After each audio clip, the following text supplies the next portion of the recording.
fellow creators. Welcome to another episode of Creators Live, a show where we discuss everything you need to know to monetize your skills and expertise. I'm your host, Sana Hobian, here at Uteach, and I'm joined by Kelly Schuster Paredes, who has 25 years of experience in teaching already, who is a co-host of Teaching Python podcast, and who is also an educational technology specialist.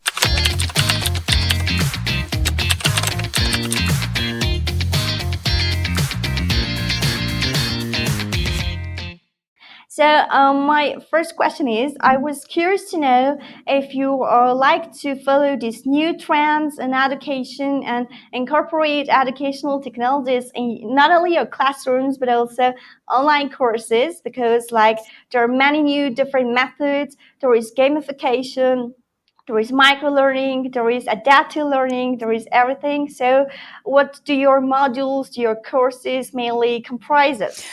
Oh wow, that's a very big question, but I'm always following new trends, and I think new trends are just repeats of old trends that have made it through the centuries, right? Good teaching is good teaching. Sometimes, as teachers, we like to call it a new thing. So, adaptive learning is just knowing your students, right? It's knowing how to adapt and make sure that your students are constantly learning. Micro learning is just giving that bite-sized information to students in the right amount of time to avoid cognitive load. Personalized learning, well, again, getting to know your students' strengths and actually manipulating the learning for that student. But I'm constantly looking at my professional learning networks, going into LinkedIn, um, and finding ways to just improve my teaching and what I do. Oh yeah, that's really great. And since you have innovated with all these methods in your classrooms, in your online courses, could you please share how how these methods enhance the learning experience? For example, whether they affected the learner's motivation. So, yes, you definitely need to have an interactive course, whether you're in the classroom or online. I think if you are static and you have only one way of teaching, then you're going to lose a majority of your students.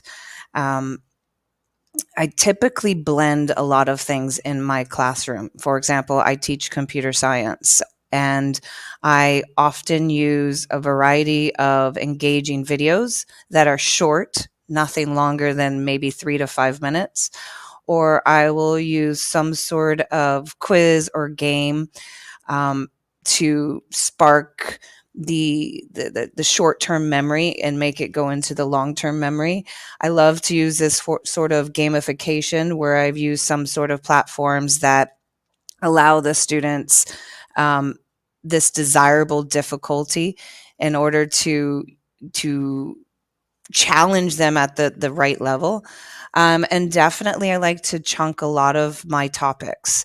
So that's a form of micro learning where we do short chunks, and we're constantly going back and spiraling to these chunks. And that mix of learning methods, um, they help the students internalize the information. I'm able to give a lot of feedback and a lot of opportunity for the students to reflect. Yeah. So can we say that it also affects better knowledge retention from the side of students? Oh, 100%.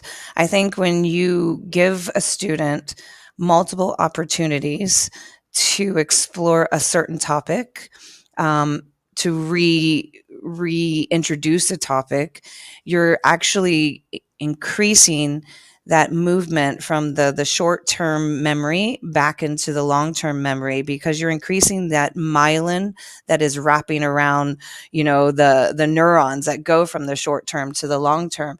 And that's the whole point of learning. You can give a student knowledge, but it's not until they have committed it into their long-term memory that they're actually have learned the topic. Yeah, exactly. And I feel like microlearning is one of the most popular methods.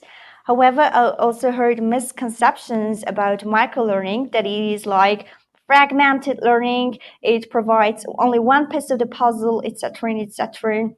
So, what is your feel about microlearning, and how do you usually organize the microlearning experience for your students?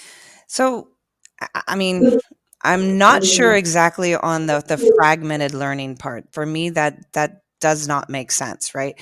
So, a person has a certain amount of cognitive load that they can handle at any point of time. And if that information is getting into long-term memory and it's something that is actually learned and not just something that they're aware of, that's going to provide that student with the opportunity to call back that information at any point of time in the future. And that ability to call back the information and make connections between these small micro learning modules is where the true creativity, the critical thinking, the understanding develops. So for me, if I am teaching, and again, this is like a computer science course, if I am teaching about what we call for loops, these are loops that you do with code. If I do everything possible within a loop, my students are not going to have the memory space to retain that information. However, if I chunk it and I give them a certain amount of information at a time, they're able to understand, unpack that information, and hopefully bring it back into their forefront when they meet it again later at a later time. Oh, yeah. And is it true that you can't really organize microlearning on any given topic? For example, you do microlearning for coding, for Python, I guess, and because you don't want your topic to be too broad. So, is it true that microlearning cannot occur for every topic?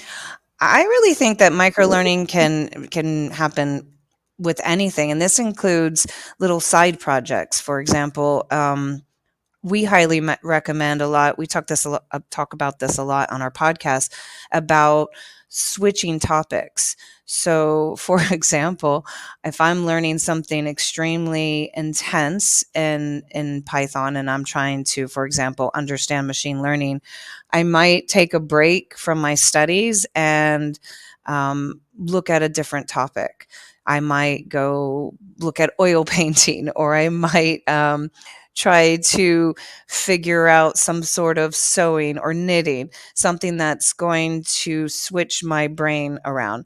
So I truly believe that microlearning can happen in any field. I know my co-host Sean Tiber, he uses microlearning a lot when they are in business settings.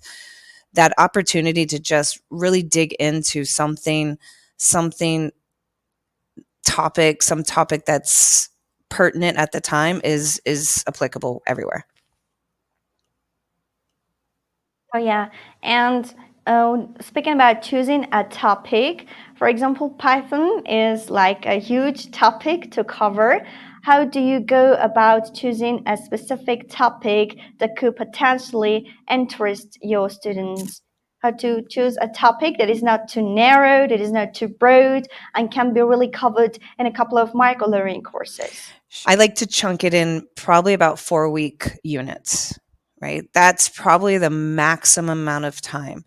And so, for example, in Python, I would talk about data science, and we'll go into a little bit of an understanding about data science um, in 4 weeks. Now, data science is something that people can study in a full university course, but these are just little bits of information that a student can have some background knowledge. And I will pick the most important information within data science that is going to be applicable to my user, my learner, right? So you first have to know your learner and what they're capable of understanding, and then understand the topic and what's really important to take out of that topic. I can't go into everything about data science with an eighth grader. I can't go into everything about data science with a senior either. And so, really understanding where your learners are coming from, how much they can handle, is probably the best place to start when designing a micro learning course. Um, and then you'd want to go from there. After that micro learning course topics have been isolated, you want to somehow end that 4 week course with either a product or project. Um, Not necessarily a test. I'm not really keen on tests, but something that they can then apply to a real life situation or a product or a solution um, from that information from the microlearning. Yeah, you've mentioned that you take into consideration your students' age, maybe their needs, their wants, and do you pick like a specific unit of topic in that huge industry? Um, Again, it depends. So also depends on what I want for my outcome. For example, we'll go back to a data science activity. I really want my students to understand the story behind a data. How do we make a connection to a graph or information to tell a story to a greater audience? So my primary focus is always the end goal, and what are the few steps that they're going to need in order to make that product. And the specificity of the topic can be one of the ways that differentiates microlearning course from a regular course. Because if you have a regular course, you can have like as many episodes, as many modules as it is applicable. But microlearning, we want to make it more with little chunks, with being more specific. And what are other differences between a microlearning course and creating a regular course? I think it's the breadth and depth, right? So, for example, a student who studies data science at university level is going to go into every application possibility, different forms of, platforms. For example, they'll do multiple tools, they'll look at it from different angles, they'll get a solid understanding and a hyper focus on that topic. They'll understand both breadth and depth of the learning, whereas micro learning really enhances that generalistic approach. We have a wide variety of topics within micro learning where we can then make connections to other areas. And that's the difference between really digging into something and learning little tidbits about other topics. When we do like want to create a market learning course, an online course on a specific topic, do you like recommend starting from the basics, maybe like doing the introduction and the main terms of the topic, or the logical flow of the topics of the whole course does not matter here?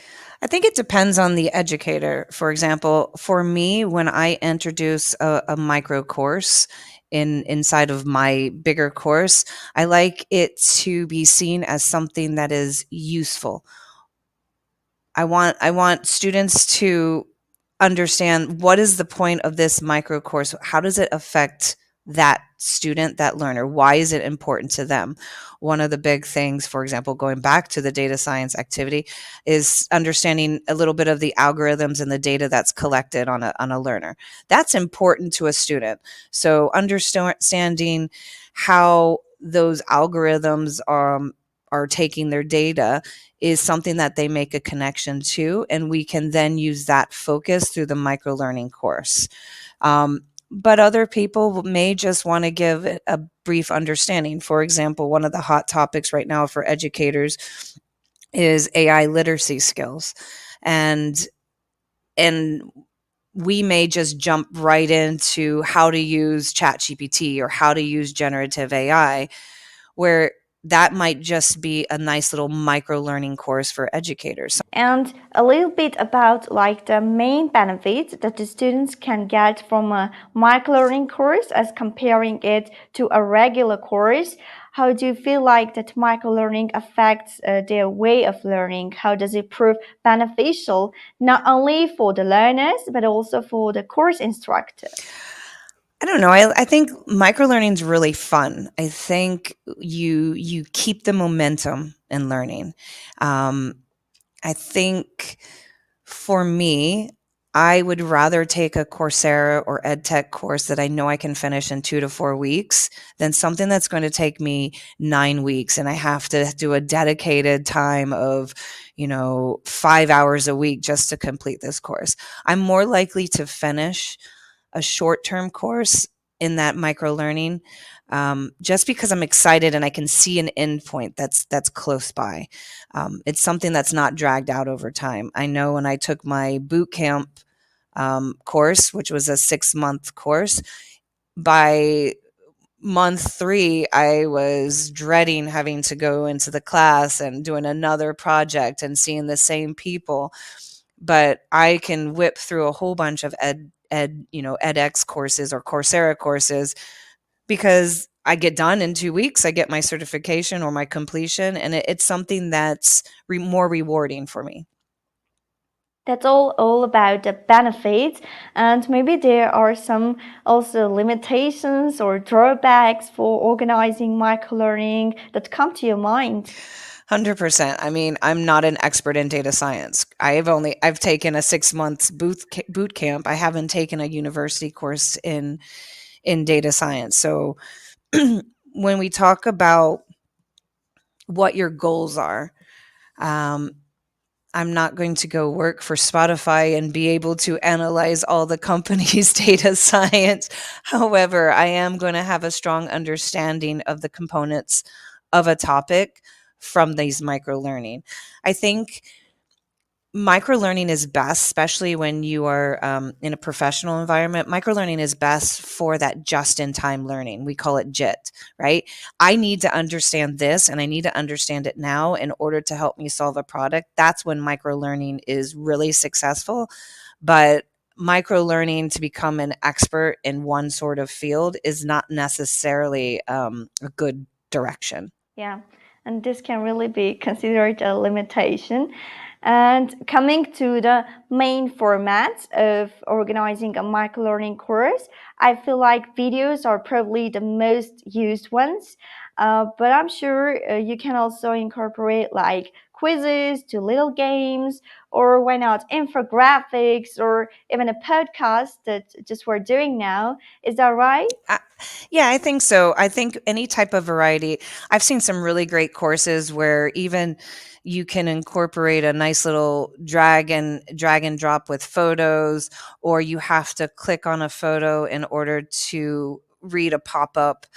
I think when you change the view online with the online courses, you're going to have a little bit more interest and connection. I think the best courses combine a variety of easy to use activities and that are constantly checking in. I also love the micro learning courses that have 1 to 3 question quizzes along the way. Just something to verify that that knowledge is sticking and allowing the learner to also get some feedback right away. So adding those things into a course is the way to go. Yeah, quizzes are really excellent, not only from the point of view of the instructor, the course creator, but also from the point of view of the learner, because it's always interesting how much of the information you've mastered during the course. And I'm curious to know, how do you like incorporate quizzes in the micro learning course? Are there any specific tactics, strategies, or any best practices that you can share when it comes to creating a quiz? I think it depends on the topic, right? Multiple choice questions and things like that's a quick, easy way of checking in. But even quizzes that require an extended answer with some sort of reflection from the learner has been very helpful. It not necessarily just for the instructor, but for that student to have to personalize the answer for themselves, um, makes them stop and think and make connection to that micro learning topic and their other learning areas. So finding ways to incorporate those type of reflective activities um, are really helpful. I mean, there's Yeah. also even opportunities within videos to stop and ask some reflective questions. So to see if you can connect some answers in videos. So there's all kinds of great tools now where you can incorporate into your courses that allow for quizzing, interactivity, and reflection. Yes, and I have a feeling that you're a fan of diversity and diversifying your courses and the learning experience. Besides the quizzes, are there any components that you like to include in the course? I think, again, you have to know who your learners are going to be. If you're doing an online course that's completely open to everyone, um, you need to make sure that you have a way for that learner to see themselves in the course. So you cannot just assume that the person looks like you or has the same beliefs as you. So you want to make sure that you have a variety of opportunities. If you're using images, if you're using videos, make sure that it's not always the same type of person. I know for my courses, I try to find a variety of video speakers that will allow my students to make connections to. I don't want to have one gender, one race, or a one type of voice or in my courses. So I try to find a variety of people, and it takes a lot of work to do this. But it's the right way to work, right? It's what we should do. Because the whole purpose of the course is just to help the learners, and you need to pay attention to many different things, to their likes and interests when creating the course and incorporating all this into your course. And it also depends on what they like and what they don't like. So you've mentioned that you like to diversify your course in lots of different ways, even races and backgrounds and everything. So, and you, I assume, already know your learners very well, what they prefer and what they don't. And I think it took some time for you. So, how do you learn about your audience? How do you feel like they should like this, or they should prefer to learn more about this topic, etc.? I think online is a little bit harder than in person. Um, but you have to start with a baseline.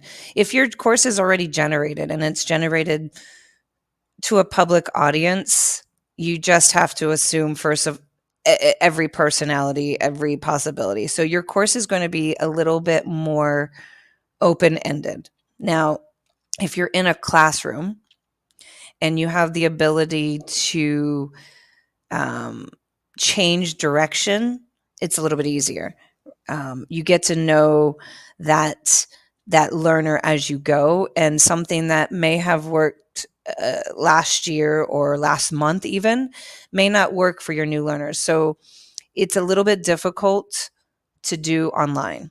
I think perhaps for me, getting information about the person taking the course online helps first, so you actually know who it is, get a little bit of a form, find out where they're coming from, find out why they're learning this course, and then you can tailor at least the feedback to them. The course is going to still stay the same because that's the course you built. But when you're giving some sort of personal feedback within, that helps. I've seen courses or platforms where you've reached a certain target and you'll get a personalized video to their inbox. Now that's a fun thing, right? Because you've now has someone that acknowledges your name and acknowledges your completion, and it's a little bit special. It takes a lot of work on the educator, so it depends. Again, if you're going to have 5,000 people taking a micro learning course online, it might take you a little bit of time. You might not want to do individualized videos, but if you have a smaller class or cohort, it might be something that you can do. It's because when you have your classroom right in front of you, you could see how they react to it. You can see like feedback from the eyes, from the faces, the expressions. And with online courses, it's totally different because you can't really get feedback until they reach a certain point of your online course. And this can be really, really challenging. So, how do you overcome this, and how do you learn more about your online learners? Well, like I said, I think getting information about the learners before the course is good. I think if there's opportunity as well to have Zoom or meetups, that's helpful. Um, we've done opportunities where we've had breakout rooms on a meetup where you can have students adding in information, even if the students are not face to face, maybe you're presenting online, allowing that chat on the side for them to ask questions and to engage with your content is very helpful as well. So it depends on what you're presenting and the format in which you are presenting. Besides taking into account your learners' preferences and needs, I feel like another point for your course to succeed is to set the outcomes, as you have already mentioned before in our conversation. And I'm curious to know if you have any best strategies to set that outcomes, because you're also a curriculum designer, and I assume you have lots of experience in doing this. I think again, when you're designing your course, you need to know what are the big takeaways that your learners should have. Um, there's a way of designing backwards by design. Um, it's a very it's been around for a lot of a few years. It's been around since I started teaching. But the idea is I start with the end goal. What if the student was to walk away today from my course, they would know these 5 things or these 3 things. And this is the big takeaway that I want them to remember 20 years down the road from my course. That's pretty um,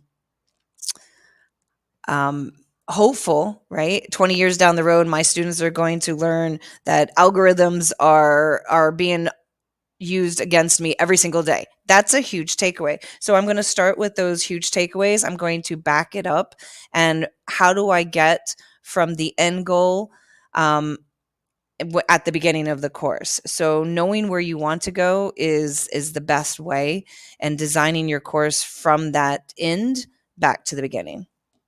Yeah, that's really excellent. When you know the end outcomes, I think it's much easier for you to devise a strategy that will help you to achieve that end goal, and it's really great. And another important thing is that we discussed that microlearning courses should be divided into small chunks and small episodes. So, is there a recommendation? How long should each episode be, and how short is too short?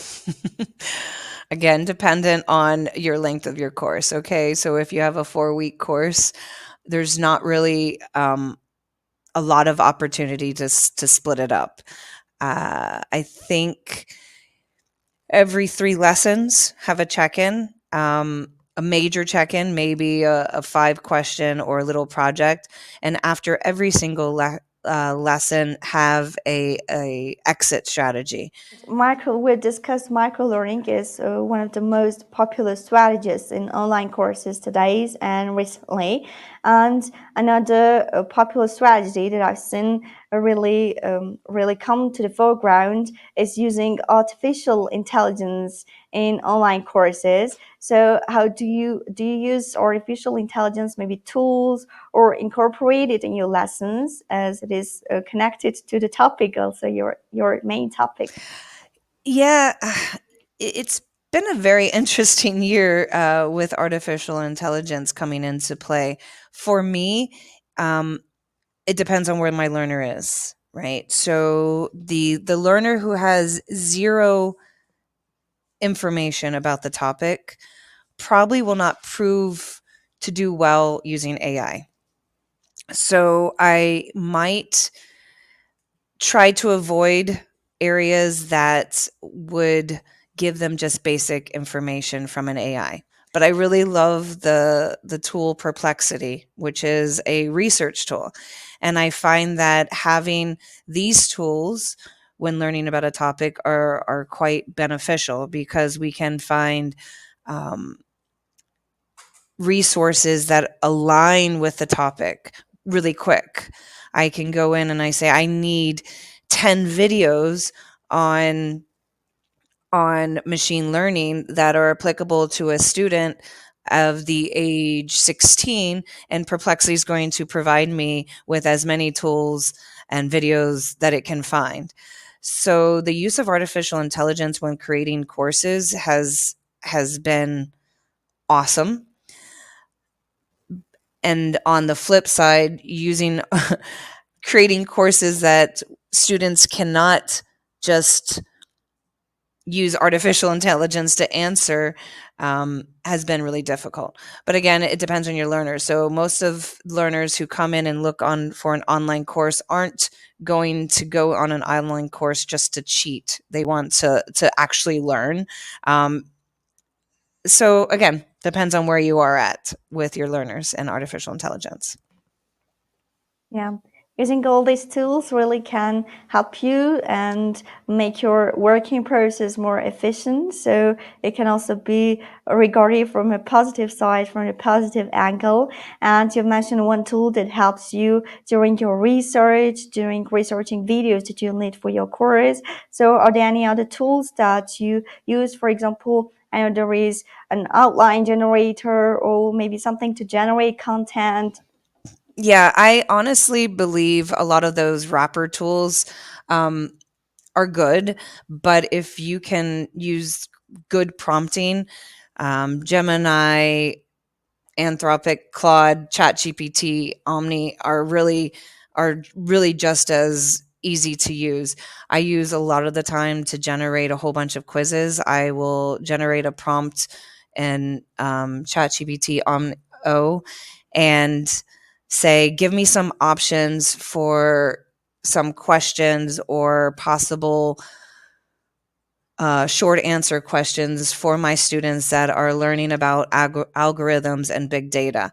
And by adding that information that is specific to my outcome, these generative AI really produce some great questions. You want to check over the answers, but also adding in the word, give me some options.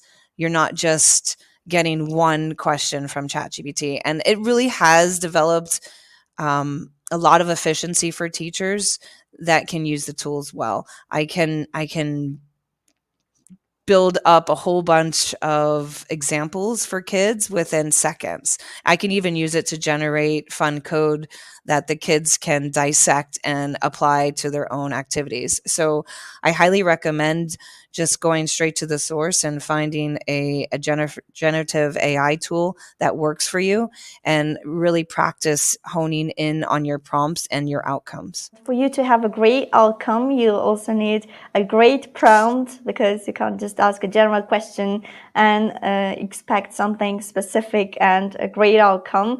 So, do you have any tips for writing good prompts to see the outcomes you want to see? Often during my prompt, give a lot of information about the topic I'm seeking. I don't ask, for example, my prompt won't say, give me questions about data science. That's too huge and too deep of a topic. So I need to provide more context and more content for my prompts.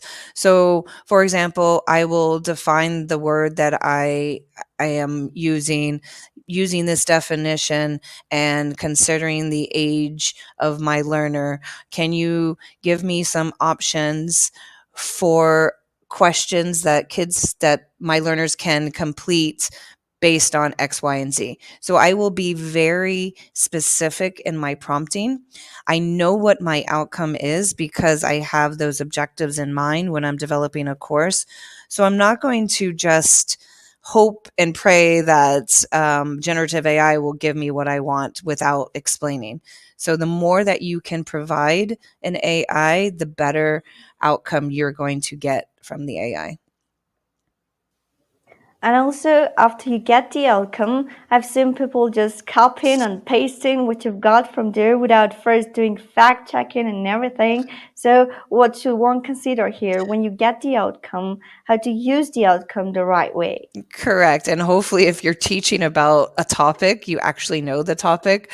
So I would hate to think that people are generating um, learning courses just from AI and not really having an expertise in the topic. Again, I like to find resources that are valid as well, using resource tools. And I know what the answers should be when a prompt is when an output is given from generative AI. So please, yes, fact check. The worst case scenario is assuming that the answers to a question from a generative AI are true is horrible. You don't want to go in and assess a student and have the wrong answer be checked as the right answer. That just is not going to prove well for your credibility as an educator. So fact check, know your information, and know what you want the students to learn. So yeah, exactly. It's really important. So I just wanted to highlight that part and reflecting on your experience because you have 25 years plus of experience in teaching and everything. Perhaps you could share any tips or advice with our listeners for those who want to incorporate innovative technologies or innovative methods of teaching in their online courses. Or are there any pitfalls that you want them to avoid, maybe? Yes, protect your data.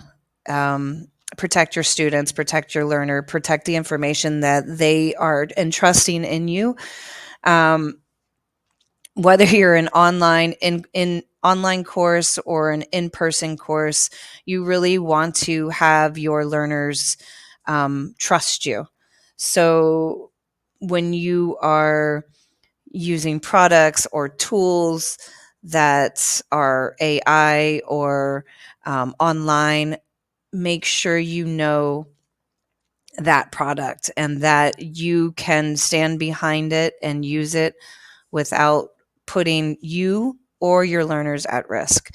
I think that's really important, especially now in today's age, that we are aware of all the pitfalls that can happen when we put things online.